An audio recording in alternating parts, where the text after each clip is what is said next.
Before we begin, make sure you hit subscribe, tap that bell, and leave a comment below, because tonight's story is one the world almost forgot. A case buried for 27 years, until one phone call shattered the silence. Rain hammered the cracked pavement of a quiet suburban street in Toledo, Ohio, on the night of November 14, 1998.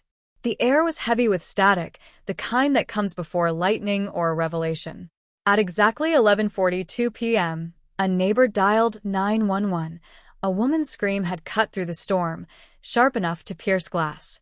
When officers arrived at 41 Maple Drive, the lights were still on. The door was unlocked. Inside, the house smelled of metal and rain-soaked wood. On the kitchen floor lay Julia Marsten, age 31, a schoolteacher known for her soft voice and predictable routines. Her body bore no signs of forced entry, no robbery, no sexual assault. Just one clean strike to the head with something heavy, blunt, deliberate, almost practiced. Her car was still in the driveway. The only thing missing was her cordless landline phone. Detective Ryan Keller had seen it all, but this scene was different. No chaos, he whispered to his partner. No struggle. She knew whoever walked through that door. In the small-town precinct, the board soon filled with photos.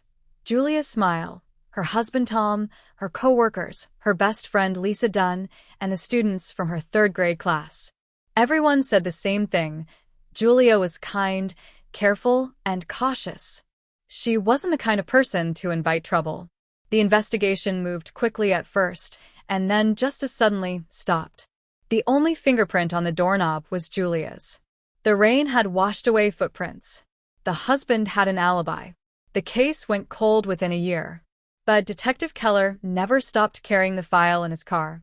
He was haunted by one thing: the last call Julia had received before she died. Records showed it lasted 43 seconds. The number was traced to a payphone outside a gas station, 15 miles away. The surveillance camera that faced the payphone? Broken. The recording system had failed the same night. For decades, the file gathered dust. Keller retired. The payphone was removed.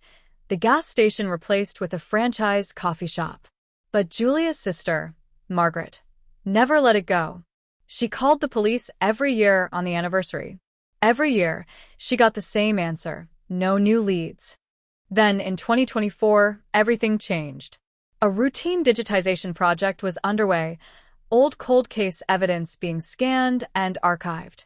A young technician named Elena Torres stumbled across a forgotten cassette tape, mislabeled Evidence, Audio B, 1999. It had been recorded from a police answering machine used for tip-offs during the investigation. The tape had degraded, but one section was still audible. A faint male voice whispered through static. "You're looking in the wrong place. The phone isn't missing. She was talking to me." Elena froze. The timestamp matched the night of Julia's murder. The message had been left hours after police arrived at the scene, and somehow it had never been cataloged. The file was reopened.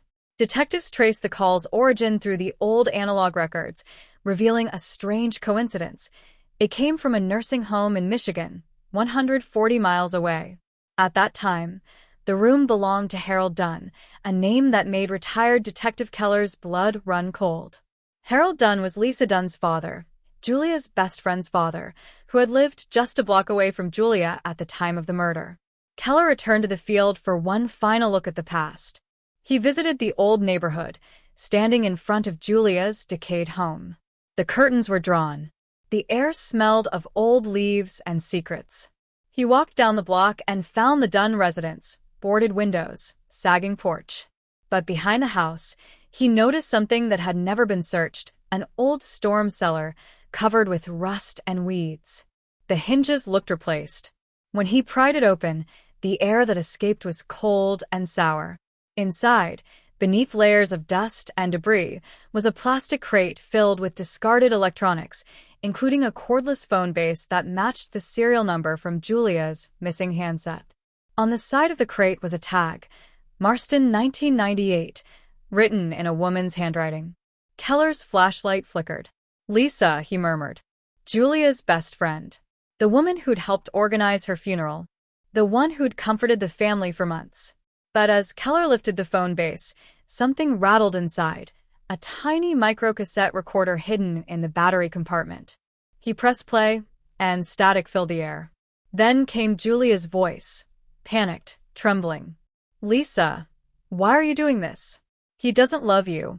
You can't." The recording cut off with a sharp crack, and then silence. The storm outside deepened, lightning flashing across the empty house. Keller stood frozen, the phone base trembling in his hands. After 27 years, the truth was whispering from the grave. And then a sound, a faint ring from inside the dark cellar. Keller turned, his pulse hammering. The old cordless phone in the crate was ringing. One missed call. No caller ID. He reached for it, hesitated, and the screen lit up with a single word. Lisa. If you're still here after Chapter 1, you've got the nerves of steel we like around here. Hit that subscribe button before the next twist hits, because this story is only getting darker.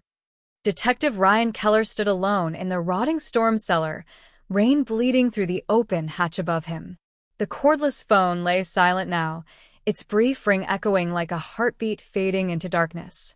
He told himself it had to be a glitch, maybe interference from the storm. But deep down, every instinct screamed that it wasn't. Back at the precinct, the evidence team swarmed the scene. The phone base, the cassette recorder, and every inch of the Dunn property were bagged and logged. But Lisa Dunn, Julia's best friend, wasn't there. Her last known address was a small apartment complex in Detroit, registered under her married name, Lisa Holloway.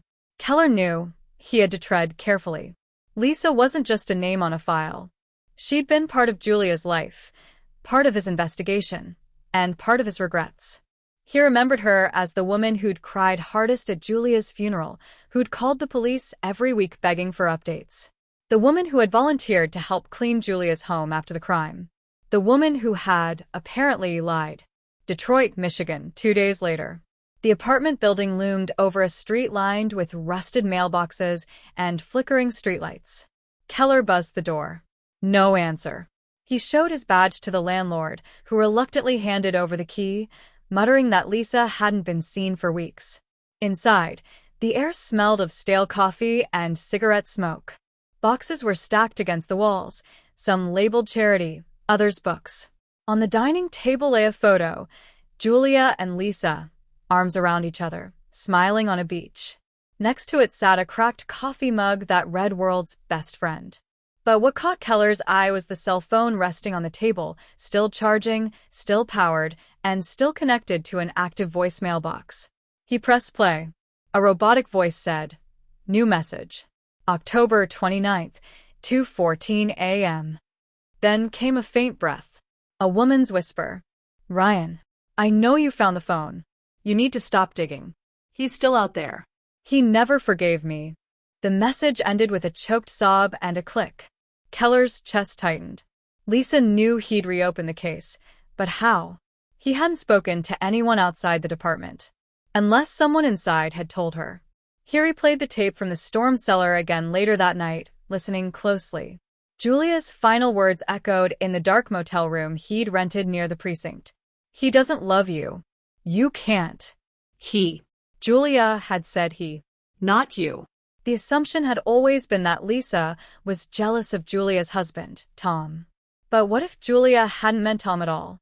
Keller dug into the old transcripts and phone records.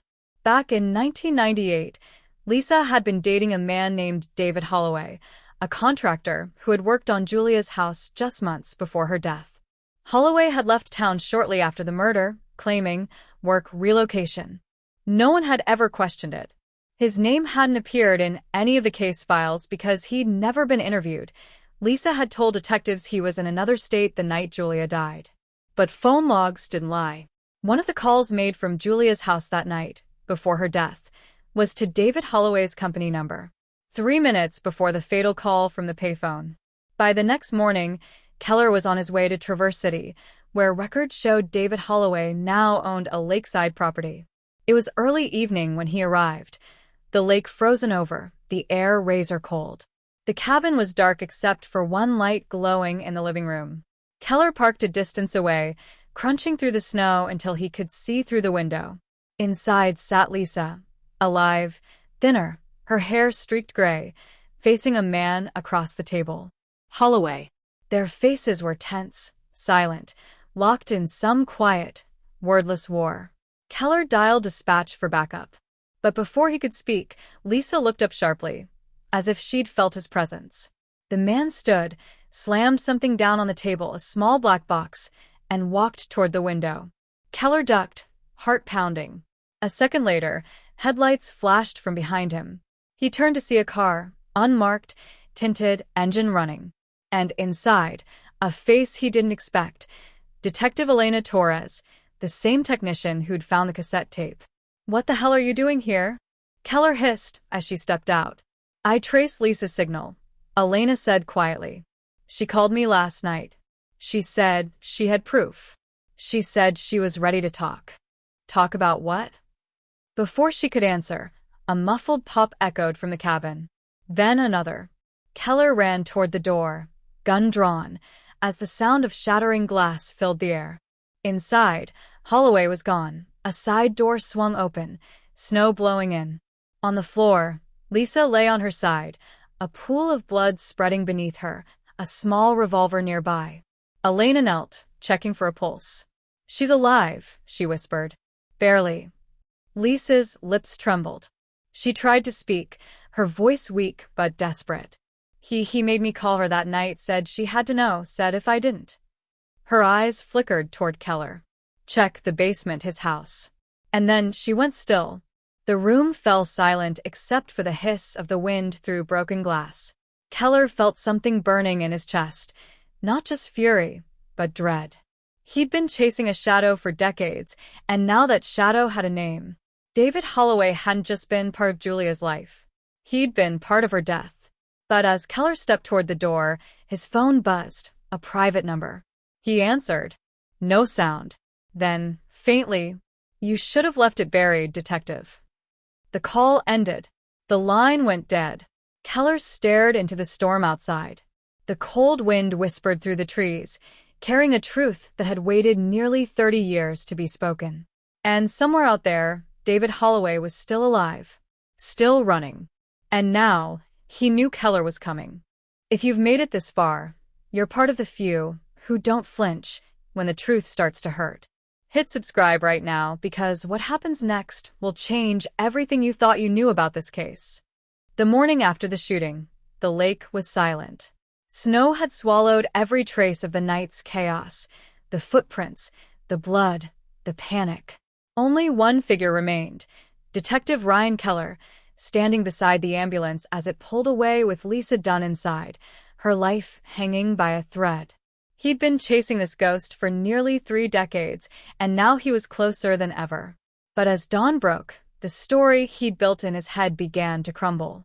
Because Lisa wasn't the only one who'd been hiding something.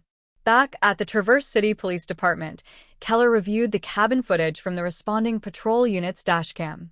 For a split second, just before Holloway fled, a reflection in the window showed another figure inside the cabin.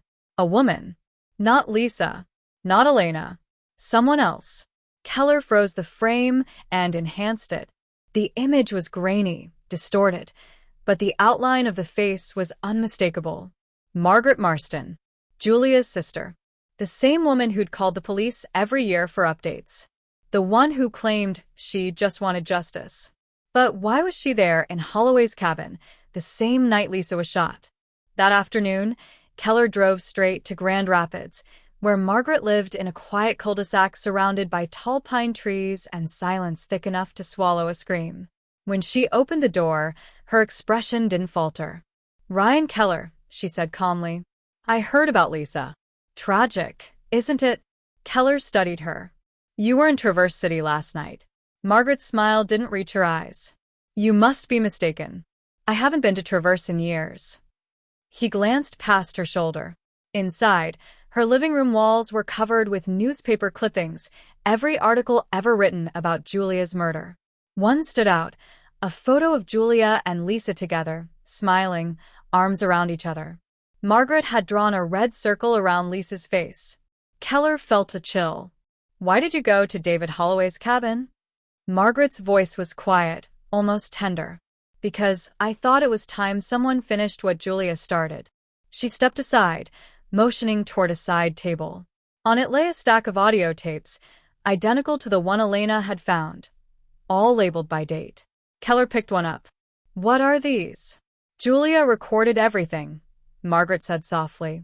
Her phone calls, her tutoring sessions, her fights with Tom, even her talks with Lisa. She told me she was afraid. Said she'd found out something about David Holloway, something that would destroy him. Keller's heart pounded. And you kept the secret for 27 years? Margaret's expression hardened. Would it have mattered? The police didn't listen back then. They never do. Before Keller could respond, his phone buzzed. It was Elena. Her voice trembled on the line. Ryan, Lisa's awake. You need to get here now. She's asking for you. St. Mary's Hospital, 5:42 p.m. Lisa's face was pale, her breathing shallow, but her eyes, those terrified eyes, locked on Keller as he entered. She motioned for him to come closer. David didn't kill Julia, she whispered. Not the way you think. Keller leaned in, confusion flooding his mind. Then who did? Lisa's voice cracked. She did. Her eyes welled with tears. Julia killed him first. The room went silent. Keller blinked. Killed who? David's brother, Lisa whispered. His name was Mark Holloway. Julia found out he'd been blackmailing her over something. I don't even know what. She hit him. It was an accident. She called me, begging for help. David showed up before the police did. He promised he'd handle it. He said no one would ever find out. She coughed, gripping Keller's sleeve. Julia didn't know he buried the body under her own house. When she found out, she tried to leave. That's why he killed her.